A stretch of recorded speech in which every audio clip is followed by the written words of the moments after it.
As always with GOT, good news and bad news. So let's start off with kind of the good bad news in a weird way. So George Martin has re-signed up with HBO again. He's basically getting another contract exclusively with HBO to develop some project. Now, the bad part is some people are speculating this may push back the books a little bit. I'm not going to panic over that, and I'm going to deal with that in a separate video, but that is technically the bad part. Now let's get to the good part, which is now we're finally getting some real confirmation. There's been a lot of speculation about what they're going to be doing in terms of prequel projects, but it's been a little bit all over the place. We definitely know Dunk and Egg. That's probably the only solid news.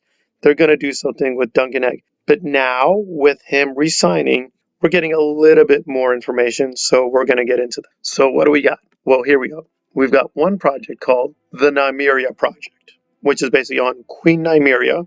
Then we have the Sea Snake, which is about essentially a kind of Targaryen ally called Corlys Velaryon. Now, Corlys is technically already cast. He's created a huge controversy because they chose a black British actor.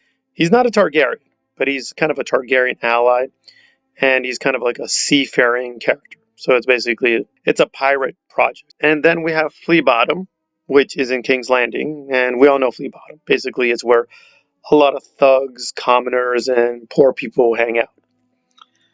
And we have the Dunk and Egg Project. We shouldn't say too much about Dunk and Egg, because obviously they're going to adapt the Dunk and Egg novellas. And finally, an unnamed animated drama series. So I assumed the Dunk and Egg thing was going to be the animated series, but presumably it may be a separate. So of all these things, probably the only one I'm honestly pumped for is the Nymeria Project. That sounds really fascinating. It's going to be set roughly 1,000 years before Game of Thrones, and Nymeria has actually had a huge effect. If you know the mythology, we see her turn up a couple times. Probably the most one people know about is Arya's direwolf. Her name is Nymeria. So this is going to go into actual warrior queen Nymeria and her influence, and how she's affected Dorne and House Martell. So that's probably the most solid one I'm really fascinated by and interested in, because we're going to get a lot of the deep backstory and some adventures that are not tied to GOT. Now, with Corlys, I'm a little torn. I know this has caused a lot of controversy with the quote non-white casting and whether that's canonical, whether that fits the mythology, and that's fine if some fans care about these things, but I gotta be honest, just the Targaryens on the whole, I always keep finding really boring. I just don't find them very interesting. I didn't find Dany interesting. I don't care about Dany. I didn't care about her brother. I don't care about them taking over. I don't really care about Egg conquering stuff.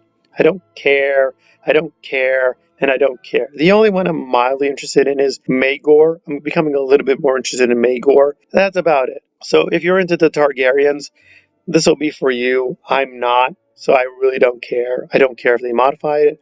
I don't care if they drop it. But I do recognize that the Targaryens are very fascinating for at least a portion of the fandom. That just doesn't include me. I really could care less. But now we have Fleabottom, and that's probably the one I'm going to be a little angry about. Because when you think it through, you're like, well, wait a minute. It's actually a good idea. I don't disagree with the idea. But if you wanted to do stories about Fleabottom, why didn't you just do stories about Fleabottom? Like you had Gendry secretly in Fleabottom. You could have just done a couple of episodes in seasons 6 and 7 centered around Gendry.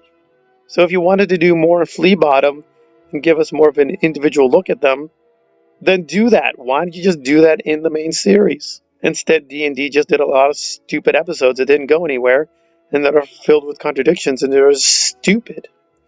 So to me, that feels really insulting. I can only imagine paying full price for all the seasons. So you paid hundreds and hundreds of dollars for Fleabottom and Game of Thrones. And guess what? Here's another prequel series based on Fleabottom. And you're like, well, wait a minute. Why am I going to pay for more Fleabottom? Why don't they just do the Fleabottom stories in the main story? I agree. They should have just done this already. So it's a good idea.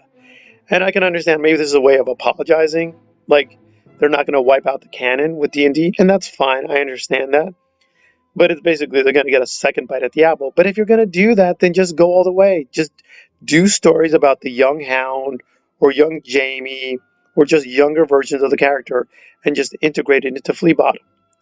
It just feels like they're basically sneakily trying to force people to pay twice for the same stories, and that I find really, really annoying. So the flea bottom one I find really suspicious, but that's me. To me, it seems like they're really just trying to steal money. The only one I'm kind of confident is, ironically, the Corliss project, which I don't care about because they have the Rome creator Bruno Heller.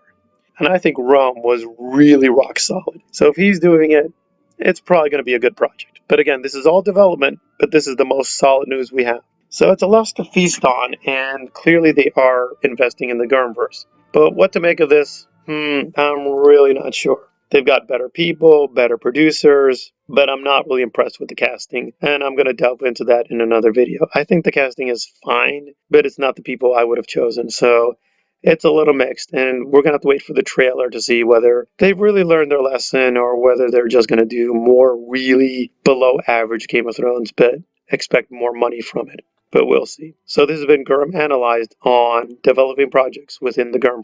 Thanks for listening.